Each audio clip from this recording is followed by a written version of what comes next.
Guys, welcome back to NB learning. आज हम discuss करने वाले हैं सी क्लास का 2018 का बॉयलर इंजीनियरिंग का पेपर, जिसमें कुछ एमसीक्यूज़ और कुछ शॉर्ट क्वेश्चंस हैं। एमसीक्यूज़ और शॉर्ट क्वेश्चन आसान आसान हैं। थोड़ा थोड़ा सा हम इनके बारे में देखेंगे।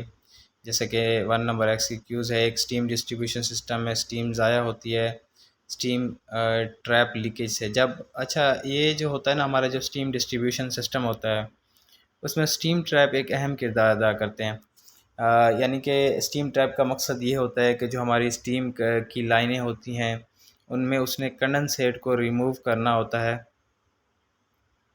ताकि हमारी जो स्टीम की लाइनें हैं उनमें वाटर हैमरिंग ना हो। यानी कि अगर हमारी स्टीम की लाइन में स्टीम के साथ साथ पानी भी मौजूद होगा तो हमारी लाइनें जो हैं वो हैमरिंग करेंगी। बहुत ज़ोर ज़ोर से लाइन वाइब्रेट करती है, जिससे लाइन के डैमेज होने का ख़तरा होता है। तो इस मकसद के लिए स्टीम ट्रैप लगाए जाते हैं। स्टीम ट्रैप क्या करते हैं, स्टीम की लाइन में से कंडेंसेट को रिमूव कर देते हैं, लेकिन स्टीम को नहीं जाने देते।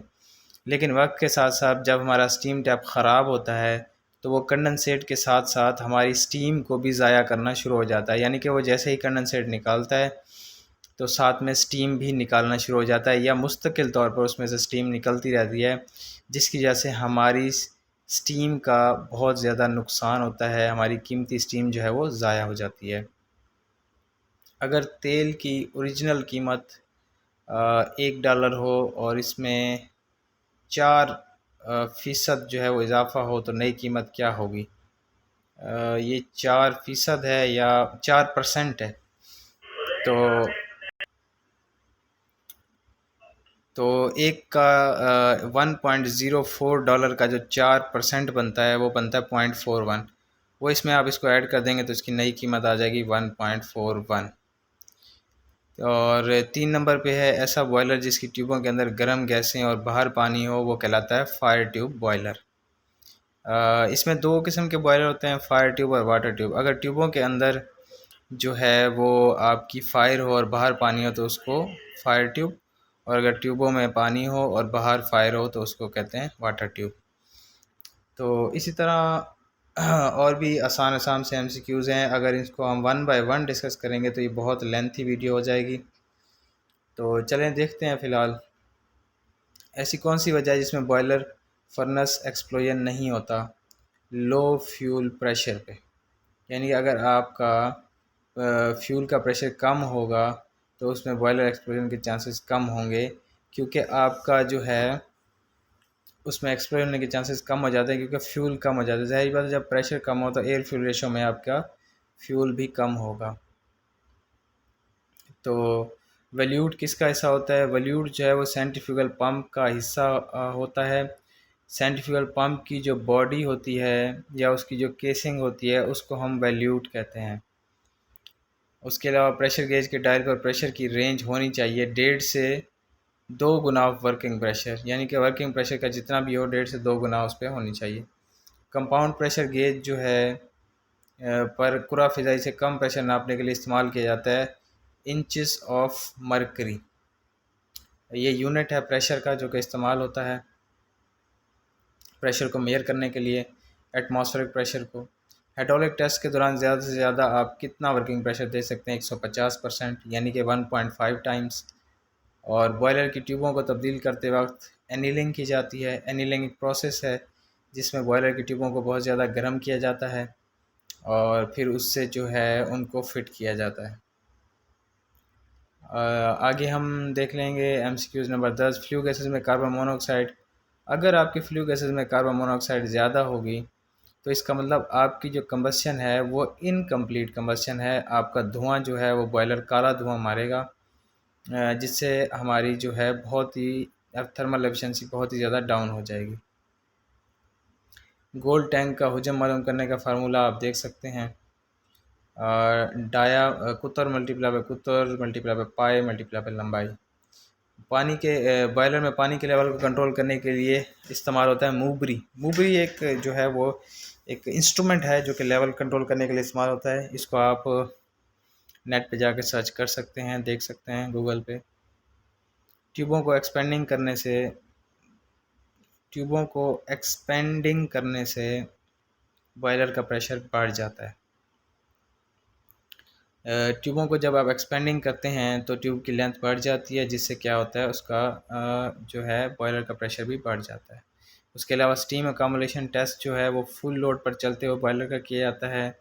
स्टीम अकोमोलेशन टेस्ट में ये होता है कि हमारे बॉयलर की जो पीएसवीज़ होती हैं, फ़र्ज़ करें पीएसवी का सेट पॉइंट 10 केजी है, तो बॉयलर का प्रेशर 10 केजी से ज़्यादा बनाया जाता है और पीएसवीज़ को पॉप कराया जाता है, जिससे जो है हमें, जिसको हम कहते हैं स्टीम अकोमोलेशन टेस्ट। कौन से बॉयलर में स्टीम की क्वालिटी के ड्रम इंटरनल्स लगाने की ज़रूरत होती है? लो प्रेशर बॉयलर में।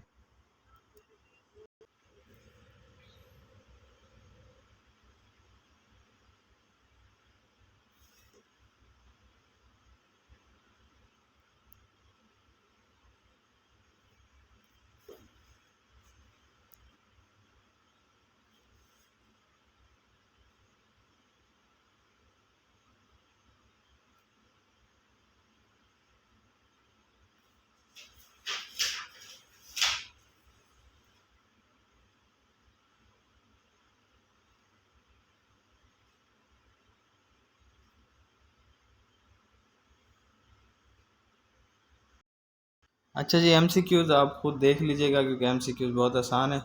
बाकी थोड़ा सा शॉर्ट क्वेश्चन देख लेते हैं। बॉयलर की ट्यूबों में पैदा होने वाले नुक्स कौन से हैं? बॉयलर की ट्यूबें ओवरहीट हो जाती हैं, उनमें फ्लेम इम्पिगमेंट हो जाता है, और ट्यूबें सैगिंग और हॉकिंग हॉकिंग हो जाती है, जिसमें ट्यूबें या तो नीचे की तरफ झुक जाती हैं या ऊपर की तरफ झुक जाती हैं। उसके अलावा बॉयलर की ट्यूबों पे स्केलिंग हो जाती है, और ये मेन मेन मसाइल हैं बॉयलर की ट्यूब के। उसके अलावा बॉयलर फटने की कोई सी 5 वजूहात।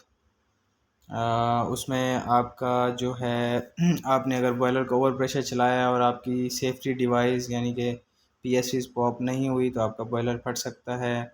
उसके अलावा अगर आपका पानी का लेवल जो है वो कम है, या आपकी ट्यूबें ओवर हीट हो गई हैं जिसकी वजह से वो रैप्चर हो रही हैं, या उसके अलावा और भी बहुत सी वजूहत हो सकती हैं। अगर आपके बॉयलर पे स्केलिंग हो गई है, ट्यूबों में बहुत ज़्यादा हीट ट्रांसफ़र नहीं हो रहा, उसकी वजह से भी आपके बॉयलर में प्रेशर डेवलप हो सकता है। अच्छा जी, उसके अलावा 30 पे पानी में कौन कौन सी कसावतें पाई जाती हैं? पानी में कैल्शियम मैग्नीशियम के कार्बोनेट्स, बाइकार्बोनेट्स और सिलिका वगैरह जो है ये पाई जाती हैं, जो कि इम्प्योरिटीज़ हैं वाटर के अंदर। उसके अलावा जो है वो सस्पेंडेड सॉलिड्स हो गए, मौजूद होती हैं।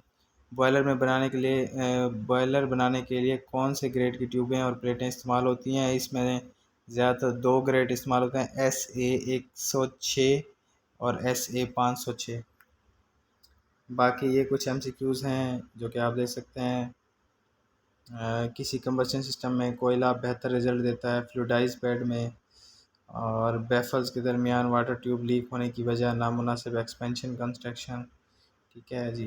बॉयलर की फ्लैट प्लेटों को बनावट के दौरान सहारा दिया जाता है। तो ये बिल्कुल आसान से एमसीक्यूज़ आप देख सकते हैं। तो इसको मैं ज़्यादा डिटेल में नहीं डिस्कस कर रहा क्योंकि वीडियो बहुत ज़्यादा लंबी हो जाएगी। तो इंशाल्लाह मिलेंगे किसी नए टॉपिक के साथ।